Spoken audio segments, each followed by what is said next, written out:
एक सड़क पर खून है, तारीख तपता जून है, एक उंगली है पड़ी और उस पे जो नाखून है, नाखून पे है एक निशान।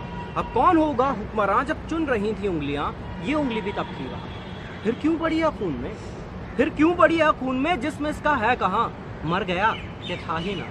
कौन थे वो लोग जिनके हाथ में थी लाठियां? कोई अफसर था पुलिस का, न्यायाधीश आए थे क्या? कौन करता था वकालत, फैसला किसने दिया? या कोई धर्मात्मा था, धर्म के रक्षक थे क्या? धर्म का उपदेश क्या था? कौन थे वो देवता? ना पुलिस ना पत्रकार, नागरिक हूँ जिम्मेदार। मेरे सीधे प्रश्न हैं, सीधा उत्तर दो मुझे। है सड़क पर खून क्यों? वो लोग आखिर कौन थे? आदमी छोटे हैं साहिब, आदमी छोटे हैं साहिब। हम का पड़ते बीच में, हम बचाने भी गए थे, 3 पड़ गए खींच के। मोटरसाइकिल लाए थे, रोड पे कर दी खड़ी, 10 लौंडे लपाड़े, लाठियां इतनी बड़ी, गाली दे के नाम पूछा, पेट में घुसा दिया, अधमरा हुआ गिर पड़ा, फिर दे दनादन लाठियां, पाँव की हड्डी मिटा दी, मांस की लुगदी बना दी। खून तो इतना बहा साहब कैसे देखा ना गया। सब एक उनमें होश में था, जाने उसको क्या पड़ी, जेब से चाकू निकाला, उंगली उसकी काट ली। आखिरी था बार जिसका, उनका वो सरदार था, उसने ही सबको बताया जो मरा गद्दार था। हक नहीं इनको हमारे देश के एक वोट पर, दीमकों को ना रखो गर जूतियों की नोक पर। सर पे ये चढ़ जाएंगे, ये कई गुना बढ़ जाएंगे, हुक्मरां होगा इन्हीं का, आग मूतेंगे सभी। पैर के नीचे कुचल दो, जीत होगी धर्म की। हम तो खुद डर गए थे साहब, हम तो खुद डर गए थे साहब। खौफ उनको था नहीं, किस नस्ल के लोग थे वो कुछ समझ आया नहीं। ना कोई इंसान उनमें, ना कोई था आदमी, साथ मिलके शेर बन गए, गीदड़ों की भीड़ थी। नोच खाने की तलब थी, जानवर तासीर की, सब हाथ में थी लाठियां। तो बहस भी उनकी ही थी, और ये कोई जुमला नहीं है साहब, ये कोई जुमला नहीं है, वास्तविक कानून है। अरे हमसे काहे पूछते हो क्यों सड़क पे खून है? पूछो इस उंगली से तुम क्या यहाँ घटना घटी, जुर्म इसने क्या किया था, जिससे ये क्यों घटी? मैं तो समझा मर चुकी है, उंगली में पर जान थी, स्याही उस नाखून पे जो देश का सम्मान थी। बोली अब क्या चाहिए, वोट था दे तो दिया। बोली अब क्या चाहिए, वोट था दे तो दिया। जी रहे थे कैद में, मौत दे दी शुक्रिया। नाखून पे जमहूरियत है, जम गया है खून भी। अरे आप भी तो हो अदालत, आप हो कानून भी, आपसे कैसी शिकायत, आप तो हैं नींद में। आप जैसे 100 खड़े थे जाहिलों की भीड़ में, 100 में से गर एक भी, 100 में से गर एक भी दे दे गवाही आपको, मैं खुशी से मान लूंगा भीड़ के इंसाफ को। कीजिए इस पर बहस अब पैनलों में बैठकर, क्या हुआ मोहन का वादा, है कहाँ अम्बेडकर? सब बराबर हैं अगर, तो बस मुझे ही क्यों चुना? तुम बताओ कौन देगा घर को मेरे रोटियां? असलियत से बेखबर हो, असलियत से बेखबर हो, शहरी हो दिल्ली से हो, एक हिदायत दे रहा हूँ, सोच कर बोला करो। तुम सवालों से भरे हो, क्या तुम्हें मालूम है भीड़ से कुछ पूछना भी जानलेवा जुर्म है? तफ्तीश करने आए हो, खुल के कर लो शौक से, फर्क पड़ता ही कहाँ है एक दो की मौत से। 4 दिन चर्चा उठेगी, डेमोक्रेसी लाएंगे, 5वें दिन भूल के सब काम पे लग जाएंगे। काम से ही काम रखना, काम से ही काम रखना, हाँ मगर ये याद रखना, कोई पूछे कौन थे, बस तुम्हें इतना है कहना, भीड़ थी कुछ लोग थे। फिर भी अगर कोई जिद पकड़ ले, क्या हुआ किसने किया? फिर भी अगर कोई जिद पकड़ ले, क्या हुआ किसने किया? सोच के उंगली उठाना, कट रही है उंगली, बात को कुछ यूं घुमाना, नफरतों का रोग है, धर्म ना कोई जात भी। किन कारणों से आपने कविता लिखी? अगर मैं शिल्प के तौर पे बात करूं तो भयानक रिश्ते कविता है, और भय का इसका स्थायी भाव, वो भय मेरे अंदर था, और मैंने अपने अराउंड सबके अंदर वो भय देखा। इवन जब वो इतने ज़्यादा इंसिडेंट हो भी नहीं था, जब ग्रो कर रहे थे, जब लोग बोलने में डर रहे थे कि इनका विरोध नहीं करना चाहिए, क्योंकि सरकार कभी आके किसी को मना नहीं कर रही, उनके अराउंड जो लोग थे वो मना कर रहे थे। ये मेरा पर्सनल एक्सपीरियंस भी है कि नॉट जस्ट रिलीजन बेस्ड, कहीं पे भी मेजॉरिटी के अंदर जो माइनॉरिटी है उसको हमेशा डर है, पता नहीं क्यों उसको जगह ही नहीं मिल रही। वो जिस सेकुलरिज्म की हम बात कर रहे थे, जो मोहनदास करमचंद गांधी, महात्मा गांधी का जो वादा था, वो वादा था कि सेकुलर इंडिया देंगे, हम एक सेकुलर इंडिया बनेंगे। वो कहाँ है? एक वो वादा था अम्बेडकर का, अम्बेडकर कॉन्स्टिट्यूशन है हमारा, अम्बेडकर मरे नहीं हैं। अम्बेडकर का अस्तित्व अभी भी है। और वो कॉन्स्टिट्यूशन कहाँ है? अगर वो संविधान सर्वोपरि था तो वो कहाँ है? वो क्यों नहीं दिखता? क्यों एक माइनॉरिटी, किसी भी तरह की माइनॉरिटी, किसी तरह के किसी भी किस्म के डर के अंदर है? वो बात मुझे हमेशा कटूट रही थी। आप एक बहुत छोटे मोहल्ले की बात ले लें, एक शहर की बात ले लें, राज्य की बात ले लें, देश की बात ले लें, या किसी कॉलेज के अंदर की बात ले लें, हर जगह पे वो चीज़ फील हो रही है। मैं किसी स्पेसिफिक माइनॉरिटी को इसमें टारगेट नहीं करना चाहता था, मैं नहीं कर भी नहीं रहा हूँ। इवन कई लोगों ने जब इस पर कमेंट कर रहे हैं, मैं उनके कमेंट भी पढ़ रहा हूँ, कोशिश कर रहा हूँ उनसे रिप्लाई कर रहा हूँ। वो लोग कह रहे हैं कि इसमें हमें कश्मीरी पंडितों का भी दर्द, कश्मीरी पंडितों का दर्द दिखा। मैं कहता हूँ हाँ बिल्कुल उनका भी दर्द। जहाँ पे भी कानून हाथ में लिया जा रहा है, उससे मेरी शिकायत, बस उससे शिकायत है कि आप कानून हाथ में नहीं ले सकते। हमारी संविधान, हमारे एक संविधान है, हमारी कानून व्यवस्था है, और हम सब लोगों ने तय किया है कि हम उसको फॉलो करें। वरना फिर जंगल में चल के रहते हैं ना, शेर कभी नहीं बोलता, कोई हिरण नहीं बोलता कि शेर ने मुझे मार दिया वहाँ, क्योंकि जंगल का कानून, अगर जंगल का कानून है तो वो लागू कर दीजिए।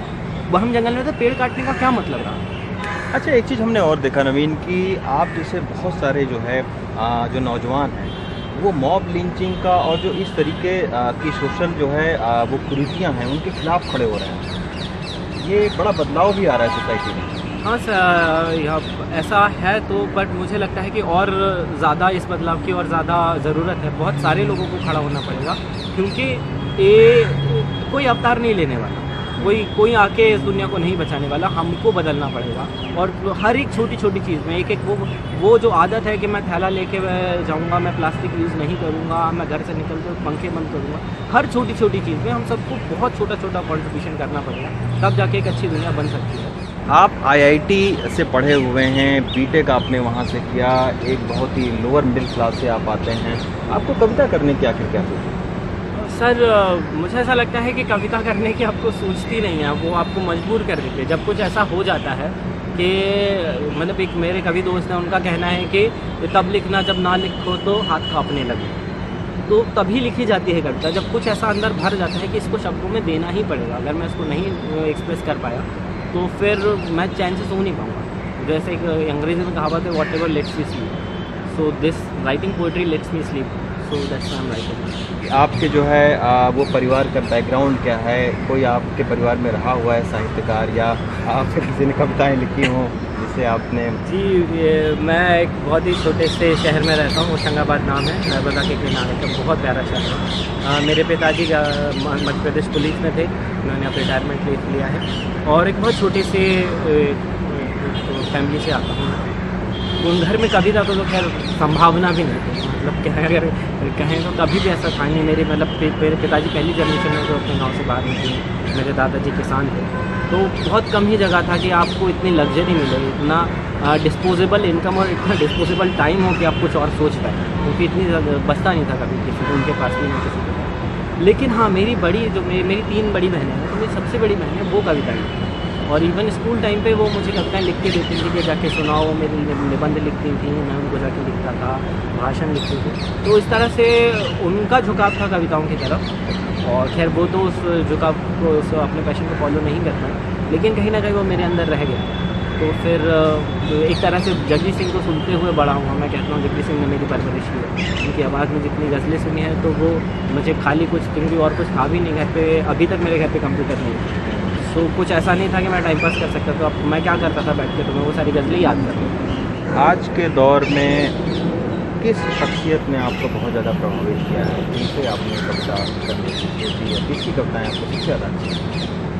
मुझे सर वैसे कविता किसी से कभी को चूज़ कर पाना, किसी कवि भी के तो कर पाना तो का नाम ले पाना बहुत मुश्किल है, क्योंकि बहुत सारे हैं, और मैं कितना भी नाम ले लूँ हमेशा कम ही नाम ले पाऊँगा। तो किसी के, पर मुझे लगता है मुझे कविताएं बहुत ज़्यादा पसंद हैं। मैं कविताओं का बता सकता हूँ कि वो कविताएं मुझे अंदर तक झकझोर गई और मुझे बताया कि लिखना क्यों। जैसे अदम गॉडवी जी हैं, मैं अदम नदा का, वो मेरे one of the favourite poets हैं। उन्होंने मुझे बताया कि कविता क्यों लिखनी है, क्या लिखना है कविता में, किसके लिए लिखना है। ये जो तुम्हारे पास, अगर तुम्हें शब्दों से खेलने का थोड़ा सा तरीका पता है, उसको कैसे यूज़ किया जाए, उस क्या उद्देश्य है उसका। जैसे अदम गॉडवी जी का एक शेर है कि भूख के एहसास को शेरों सुखन तक ले चलो, या अदब को मुफलिसों की अंजुमन तक ले चलो, जो गज़ल माशूक के जलवों से वाकिफ़ हो चुकी, उसको अब बेवा के माथे की शिकन तक ले चलो। जैसे एक छोटी सी कविता में लिख भी रहा था कि तुमने मुझे मौन स्वीकृति दी।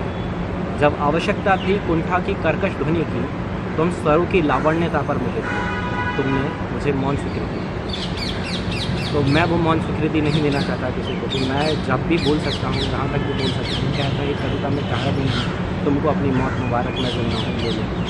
जब तक मैं जिंदा हूँ मैं तब तक बोलता रहूँगा, और जो भी मेरे सामने गलत हुआ मैं कोशिश करूँगा उसको सही शब्दों में, किसने गलत किया ये ना बोल के क्या गलत हुआ उस तक सबका ध्यान आकर्षित करने की मेरी कोशिश करती हूँ, और कोशिश कर रहा हूँ इंशाल्लाह जब सक्सेस हो। नवीन क्या करना चाहते हो, अब आगे आपका क्या इरादा क्या है आपका?